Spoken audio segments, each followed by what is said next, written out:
G'day, I'm Jimmy Christmas, and this is my light show. It doesn't look much now, but hang on, let me fix that for you.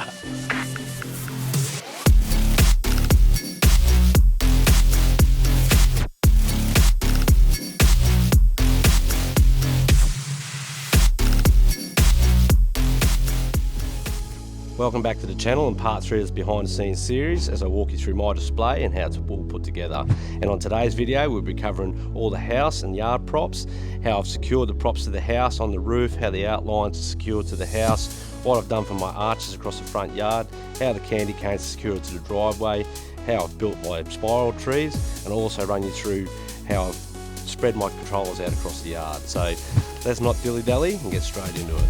Now, for the house outlines and window frames that I've built, for the most part I've used just some 25mm cable trunking that I've got from Bunnings, and I've just cut them out, made a jig up, and then drilled all the holes out here with a 50mm spacing.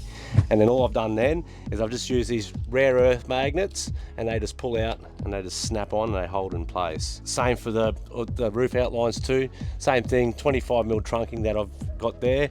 And then I've just got these rare earth magnets off eBay, screwed them onto this, and then they just snap into place and they hold there. Up on the roof for the snowflakes and mini trees that I've got here, all I've done is I've built these PVC frames, which then they've just zip tied on together, and then it comes back here and it's secured by this saddle here, and I just pull the roof and screw out and then it's dropped back in there. Same for the front there as well, and that keeps them nice and sturdy. For the Ice Princess, I've sort of gone with a much similar design what I did with the mini trees and the snowflakes, where I've just built a PVC frame, but it's just a bit more of a monstrosity. But so same thing, all I've done, I've just come down and then over the bull nose into the house here on the ridge cap, and I've just pulled out that screw, put it back in. That keeps it nice and secure, along with a couple of straps there. It just helps that left and right at the moment. Look, I probably could have come up with a better design, but at the moment it works, and it's blowing its head off here at the moment, and this thing ain't going nowhere. So this is the original design that I had for my roof outlines, where I've just used, similar to the outlines of the house, is where I've just used some 25mm cable trunking from Bunnings, and I've just got these rare earth magnets off eBay again, bolted them to the trunking, and then they just snap into place. But I've had a bit of drama with them, being so windy and that here all the time. What they tend to do is they do this, they like to flip over, and I'm always up on the roof setting them back up and putting them back into place again. So I'll show you how I've rectified it. Now, to stop that problem of the wind blowing and flipping over the outlines all the time, I went out and just bought some angle line. I tried to skimp on it and I went a bit too cheap, it's too thin, but at the moment it works. But same thing, where I've just drilled the holes into it, pushed the lights into it, but then without the magnets now, all I do is I just pull that roof and screw out there, and then that just punches straight in, and then they don't go nowhere. But like I said, when it comes to setup, this is too flimsy and wants to bend up on itself. So I'm just going to have to go out and just buy some bit more thicker angle line, and then we should be good to go. Now I have 6 spiral trees, 3 up each side of the yard. They don't look like much chopped during the day, they look a bit messy, but at night time they really come to life, and I really love the effect that it gives off. But what I've done to build these is I've just got some steel pipe from Bunnings. I've secured the top of the tree up here with some zip ties, and then come down here and we've got a 5-way water junction there, and that just gives something for the base to sit on. And then after a lot of trial and error, a bit of fishing line has been tied down in between all these just to get that nice even spacing, create that tree effect. With the candy canes and how they're secured, well, that's changed a little bit over the years. The frames stayed the same, where I've just got some thin rebar, and then I've just welded in these short other bits here that go on the side, and then that just stops it from spinning in the wind if it's blowing. Now what I used to do is I used to have a double stake on the ground, and that used to push into the grass, and that worked well. But again, because it's so windy here all the time, they always used to blow over.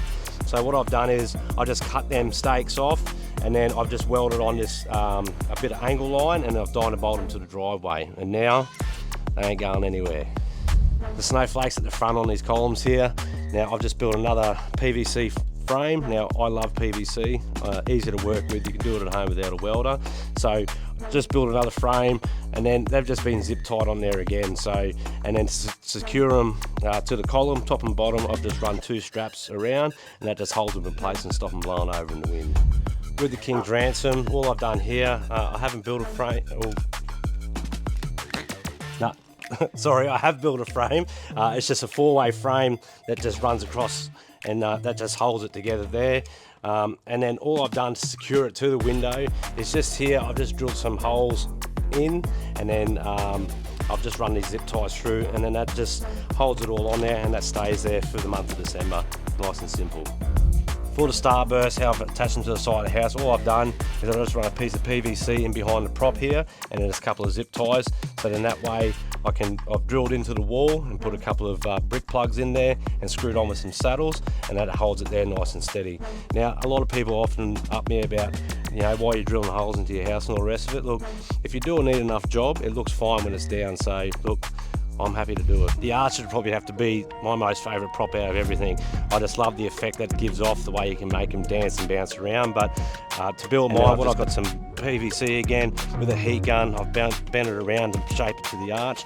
Then they've just been zip tied on there and then secured on the ground. All I've done is that I've got some rebar that I've cut.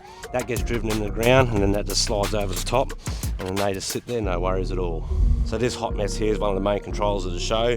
Like I said, cable management is going to be one of the biggest ball aches in this hobby, but with a handful of zippy ties and a bit of hoping and praying, you just bundle it all together and just do your best to try to keep it tidy. But so this box here, it easily dries over half the show on the left hand side of the house here. It's a Falcon F16 V3 with an expansion board. So with the expansion board, what that does, it just gives you the ability to run an Ethernet cable out over to a receiver box, and they're just for them props that are a little bit too far away from this main controller. So I run one, I've got one over on the left hand side of the yard that runs the spiral trees.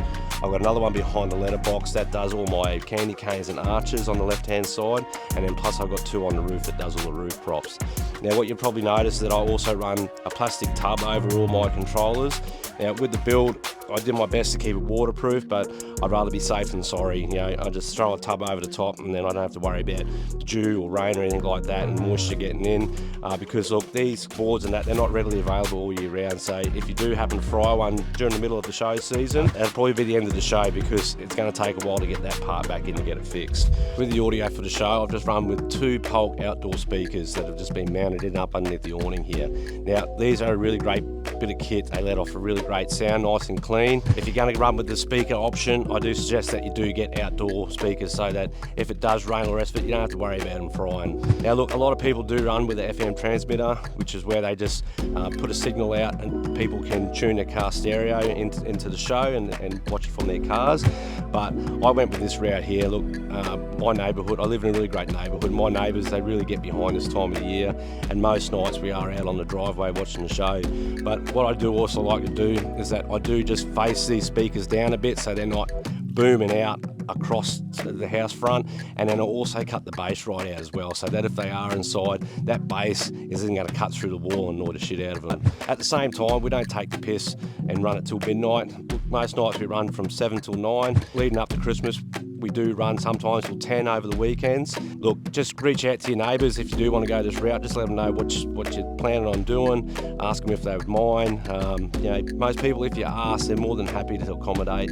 And then, like I said, just don't take the piss and pump it up to full blast, have the bass and all the rest of it, because that's a good way to get your show shut down. So that's it for part 3. In part 4 of this behind the scenes series, I'll be showing you what it took to build the absolute monster of a prop, which is the II flag. So until then, thanks for watching, and I'll see you all in the next one.